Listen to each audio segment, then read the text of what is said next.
Hi, நாம இன்னைக்கு இந்த வீடியோல கார்டியாக் அரெஸ்ட்னா என்ன, ஹார்ட் அட்டாக்னா என்னங்கிற டிஃபரன்ஸ் தான் நம்ம பார்க்க போறோம். நிறைய பேர் என்ன நினைக்கிறாங்கன்னா கார்டியாக் அரெஸ்டும் ஹார்ட் அட்டாக்கும் சேம் நினைக்கிறாங்க. அது அப்படி கிடையாது. கார்டியாக் அரெஸ்ட்ங்கிறது டிஃப்ரெண்ட், ஹார்ட் அட்டாக்ங்கிறது டிஃப்ரெண்ட். ஃபர்ஸ்ட் நம்ம இப்போ கார்டியாக் அரெஸ்ட்னா என்னன்னு நம்ம இப்போ பார்க்கலாம்.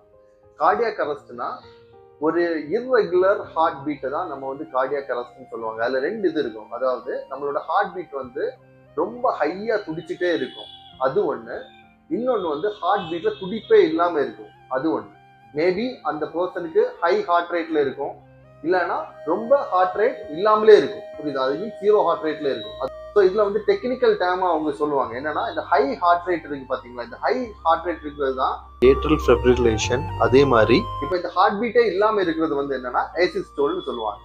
ஸோ இதுதான் கார்டியாக் அரெஸ்ட். நம்ம அதே மாதிரி ஒரு ஆள் நார்மலா இருக்கும்போது அவரோட ஹார்ட் பீட் எவ்வளவு இருக்கும்னா 60 to 100 பீட் பர் மினிட்ல இருக்கும். ஸோ நம்ம இப்போ ஹார்ட் அட்டாக்னா என்னன்னு பார்க்கலாம். ஹார்ட் அட்டாக்னா என்னன்னா, உங்களுக்கு நான் ஒரு பேசிக் திங்ஸ் சொல்லி தரேன். உங்க எல்லாருக்குமே தெரியும் ஹார்ட் வந்து பம்பிங் ஆர்கன். இப்போ ஹார்ட் வந்து பம்ப் ஆகணும்னா என்ன ஆகணும்னா பிளட் சப்ளை இருக்கணும், அப்படின்னா ஹார்ட் வந்து பம்ப் பண்ண முடியும். ஸோ இப்போ இந்த பிளட் சப்ளை எப்படி வருதுன்னா கொரோனரி ஆர்டரி மூலமா தான் வருது. சம் கேசஸ்ல என்ன ஆகுதுன்னா இந்த கொரோனரி ஆர்டரியில வந்து பிளாக்கேஜ் ஆகுது.